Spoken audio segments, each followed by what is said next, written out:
Hello, welcome. I've got something pretty cool to share with you today. I have been working on a little simulator program. Simulator that lets you open up a whole lot of simulated sealed boxes and see what sort of value you end up opening. You can learn some things from this. So that's what we're going to do today. We're going to learn some things about opening up a whole bunch of different sealed boxes. Obviously, when you go out and you buy a box, you don't get to open up 10,000 of them, but I wonder what you'd learn if you could. So I want to take a look at a set today. Innistrad Midnight Hunt. Here are some of your top cards from Innistrad Midnight Hunt. So first thing up, obviously we know what we're hoping to open up here. The old Meat Hook Massacre. And what happens if you don't? Well, your box is probably not going to do super hot. And the fact here that this is a pretty top-heavy set, that is, most of the value is tied up in the top cards, I wonder what that does to some of the statistics of any given sealed box. Well, this is what we're all about here. So we're going to simulate opening up a whole bunch of boxes. How many do you want to open up? Well, how about 10,000? That seems like a healthy number. There are 36 packs in each one of these boxes. Here we go. So we're going to grind through that real quick. And it's going to spit out some numbers here for me. It's going to give me the old EV. That, I mean, we know EV. We can look that up in all sorts of different sites. And a standard deviation. Now, a couple quick things to note here. My simulator does not take into account foils. I just did not feel like programming that in. That was just going to be a pain in the butt. So the EV is maybe a little bit lower than it could be. But it also counts all rares and mythics and uncommons that you open, no matter how kind of worthless they are. So, again, you have to make some assumptions when you're doing these sorts of simulations. I decided to keep it a little bit simple by doing that. So what you're going to see, right, is here's your average value. On average, that's what it is. But you've also got variability of about $25. What does this actually look like, though? Well, let's take a look at a figure, because this is where things get, I think, more informative. Here's all 10,000 of our boxes, and it's a histogram frequency count of the value of these different boxes. And you're going to notice some things here. There's this long tail going out to the right. It's a top-heavy set, remember. So basically, any box where you're opening up that Meat Hook Massacre, you're getting pretty good value. You're probably doing better than average.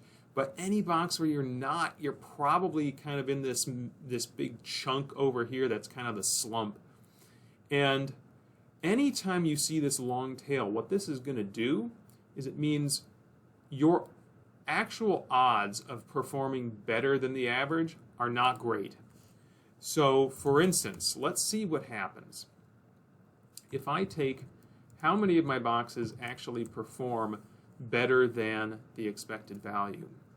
I'm going to take the average of that. And it says, well, only 41% of all of those boxes actually did better than EV. So think about that, right? 60% of the time you're actually batting below this average. Sure, you could open a pretty stunner box up here, but you're probably not going to.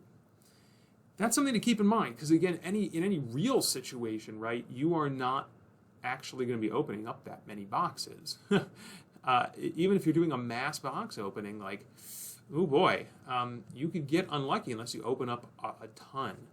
So let's compare this set maybe to a different one. I want to actually come up here and let's take a look at the companion set, Crimson Vow. Crimson Vow is a little bit different, and in fact, let me pull up the stats on Crimson Vow. Something you'll actually note here for Crimson Vow is that the top cards, there's some decent cards, but there's no like one huge monster hit. It's a little bit of a deeper set. So what's that likely to do? It probably means that our standard deviation is going to be lower when we simulate these things. So let's once again open up 10,000, a healthy 10,000 boxes. And as expected here, first of all, it's good to note your average value for this set's actually a little bit better. On your standard deviation's a little bit lower. And check out this distribution.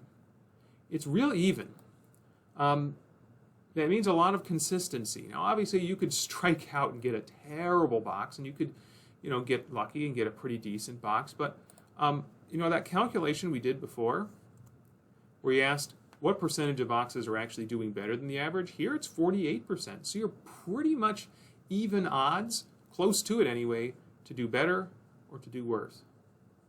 Let's actually look at a weirder set now. How about something fun? Modern Horizons 1, I was curious about. Now this is one you're probably, not for the faint of heart to go out and purchase a $300 box of Modern Horizons 1. But it's accessible. Let's open up a bunch of those. So this one, this set also has some top-heavy stuff, right? You could open up a Ren 6 $100 card, but it's not real likely that you will. On average, the EV is pretty good. It's pretty good. And in fact, I don't even think I included, this does not include any of the basic lands, which actually have a lot of value. So, go figure. But even here, let's take a look at the distribution. Ooh, yeah. It's another one of these long tails, right? Because you've got all these heavy hitters that you could open, do great, or you could not open and really strike out pretty bad. What percentage of the time are we going to do better? Well, better than Midnight Hunt, I would say, though. 45% of the time we're batting above the EV. For one final point of comparison, just because it was, I love Double Masters. I think it's one of the coolest sets.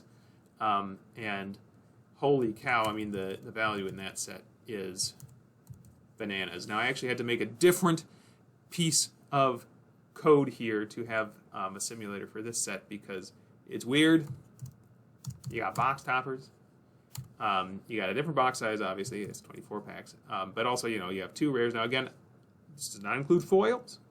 And given that there's 2 foils in every pack, obviously, all right, that was a little bit of an oversight maybe, so it's definitely an underestimate. But, deal with it. Deal with it. I wanted to get an estimate anyway. And so even not accounting for that, holy cow, the EV, the average value of these boxes is huge, but also the variability is extra mega huge. Why is it so big? Well, take a look at this spread. Your average value is sitting right around somewhere in here, right? And all of these boxes that you just you crack open the epic box toppers, right? Or you open up that Mana Crypt and you're feeling great.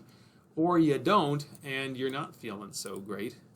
I wonder how many of these boxes are going to be, well, 44% are doing better than EV. Just 44%, a little less than half.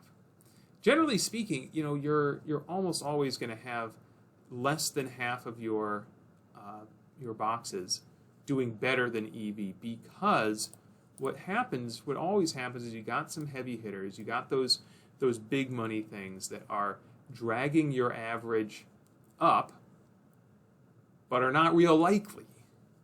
That's why you have this long tail. You have these very unlikely scenarios where you just get all the stuff. All the sweet stuff. And it drags up the average, but how likely is it going to be that that's what your box is going to be? It's that idea of, rolling the dice, getting the lottery. You could strike out bad and get the box that's a mere, like in that 220 to 240 range. That's not going to feel great when you drop $500 on that box. So, hope you learned something from this. I have found it very interesting to think about the distribution of these different prices in addition to, we talk about EV all the time, but EV is only that kind of the first approximation. That's just the average. And in order for you to experience an average, you have to open a crap load of boxes. You're not going to do that unless you simulate them. Then you can actually kind of get the experience, right, and actually see what it looks like. So if you thought this was cool, let me know. Tell me to simulate some other boxes that you'd like to see. Maybe dig back into the history of the game a little bit. Open up something really nutty. Urza Saga, maybe. All right, enjoy.